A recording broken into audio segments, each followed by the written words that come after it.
Números 11, 26. E 2 homens restaram no acampamento, e a fama do primeiro era o grande pastor querido, e a fama do segundo era o que é querido, e a inspiração repousou sobre eles. E eles estavam entre os escritos, mas eles não saíram para a tenda.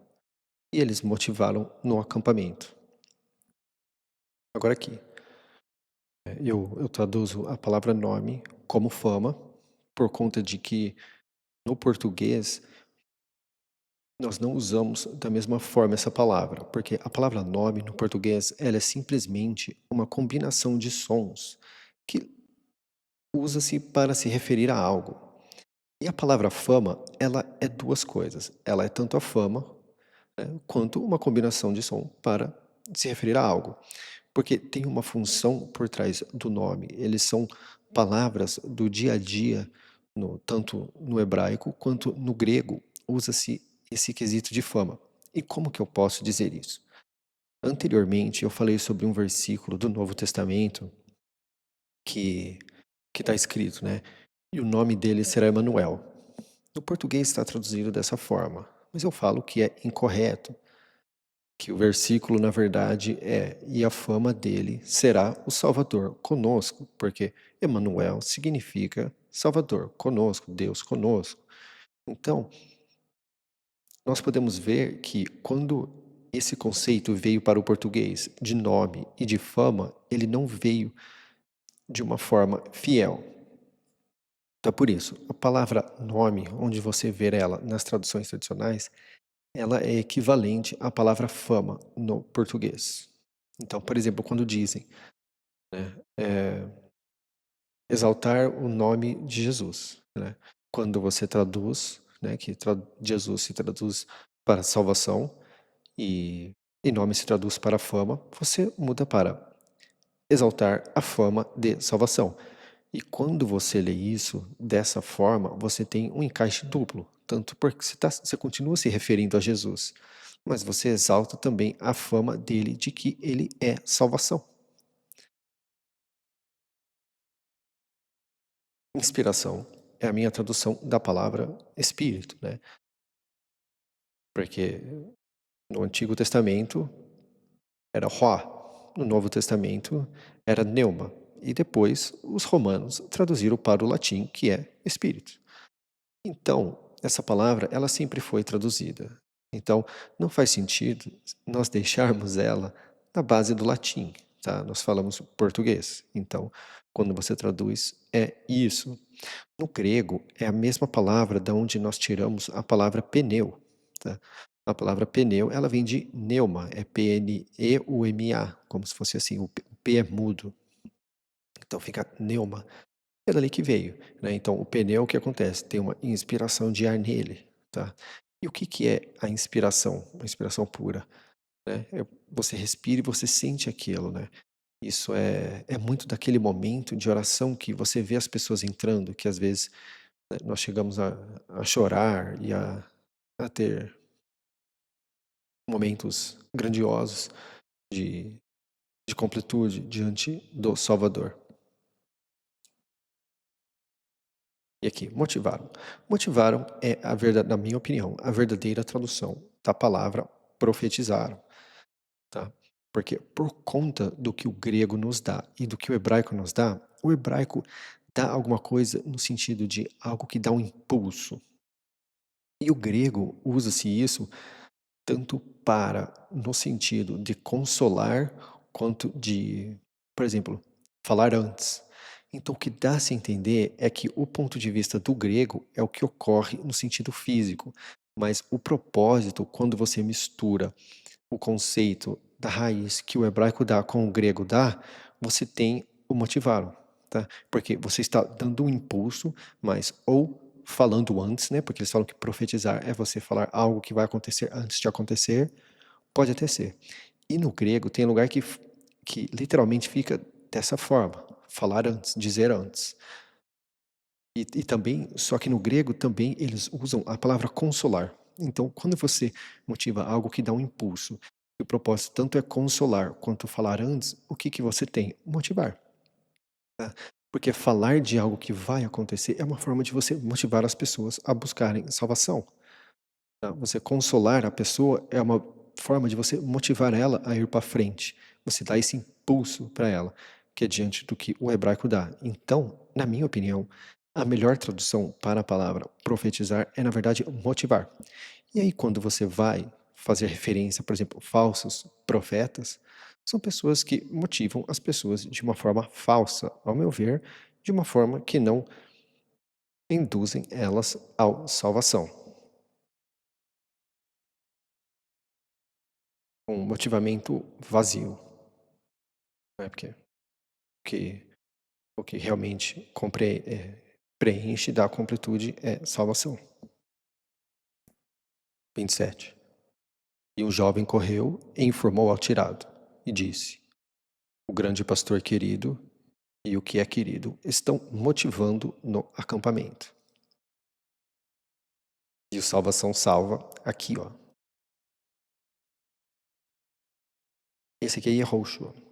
Esse é o que dizem que é a tradução do nome de Jesus. Mas o que acontece? Aquele SUS da parte de Jesus é no sentido de salvar, salvação. E o G é vem da palavra salvação, que é Yehovah, tá? Então, aqui no Antigo Testamento eu coloco como salvação salva, mas no Novo eu coloco apenas salvação. Tá? Mas é o mesmo nome. Esse Yehoshua aqui dizem que é o mesmo do nome de Jesus. Mas como Jesus está no grego, nós não sabemos, na minha opinião, não sabemos exatamente o que passou-se, pelo menos ainda, o que se passou na cabeça de Maria, se ela quis falar salvação ou de outra forma. Muito provavelmente era salvação salva, mas se esse fim é de fato salva, ou salvação, ou salvar, isso fica a critério. Mas como a cruz é salvação e o objetivo de Jesus salvação é salvação, eu levei a salvação. E nós temos outros versículos onde salvação fala quando ele vem em carne, tá? Se eu não me engano, nós vamos ver esse versículo em Números 13, tá? Porque eu revi ele hoje, inclusive. Então, quando nós chegarmos lá, eu vou apontar isso. Então vamos lá. E o salvação salva, filho do peixe, o auxiliador do tirado, dos seletos dele, respondeu e disse: meu dono tirado, trave eles. Seletos. Em muitas Bíblias usa-se o conceito de eleitos ou escolhidos.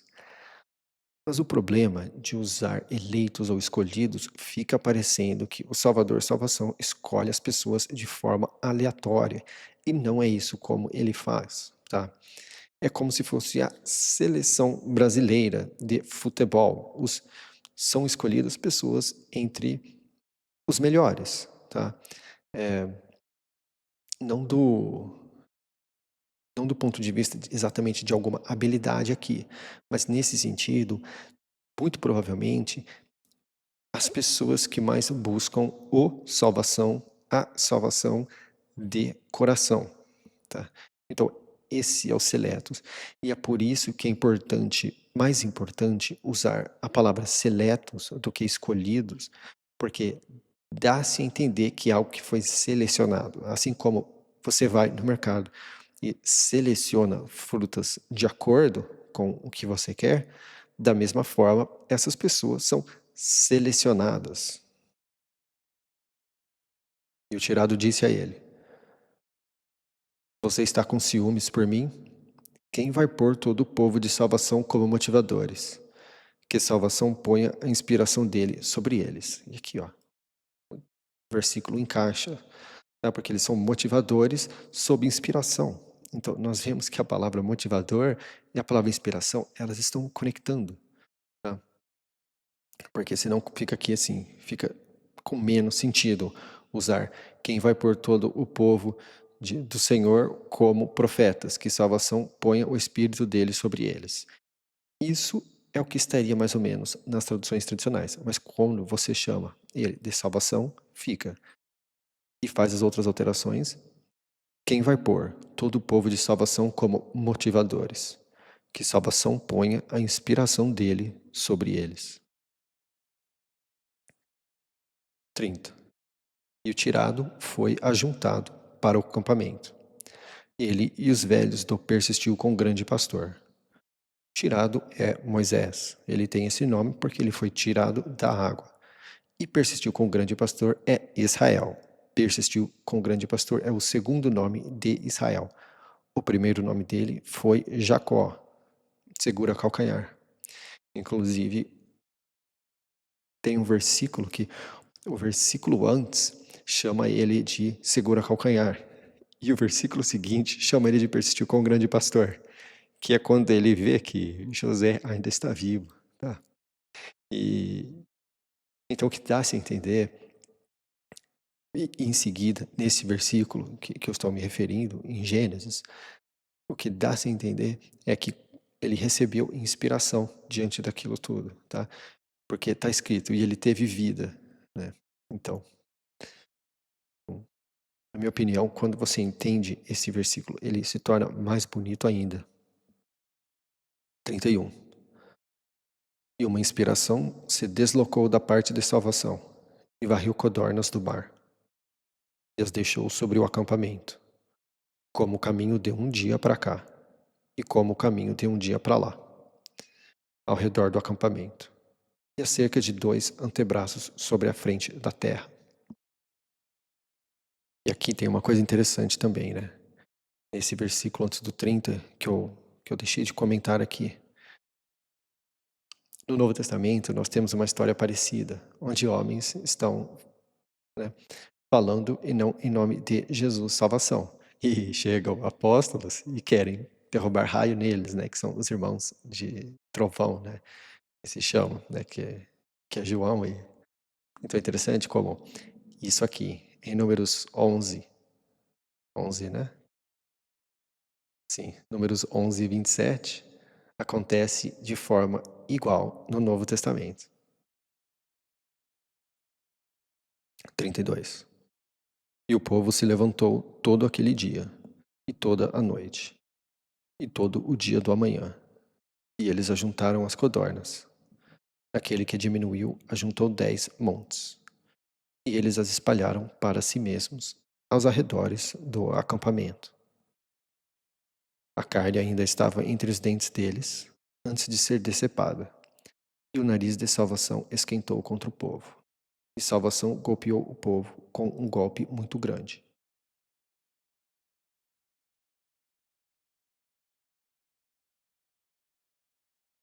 E ele chamou a fama daquele lugar de sepulturas do desejo, porque lá eles enterraram o povo que desejou. De sepulturas do desejo, o povo se deslocou para cercados, e eles ficaram em cercados. Agora aqui também tem uma coisa muito interessante, porque foram codornas. E o nariz de salvação esquentou. Isso é muito interessante, porque no vocabulário também, quando alguém é paciente, usa-se nariz longo. É, é como se fosse um sistema de esfriamento, né? E para esfriar tem que estar mais longo, porque é dali que vem o calor. Então é interessante como isso se encaixa dessa forma também.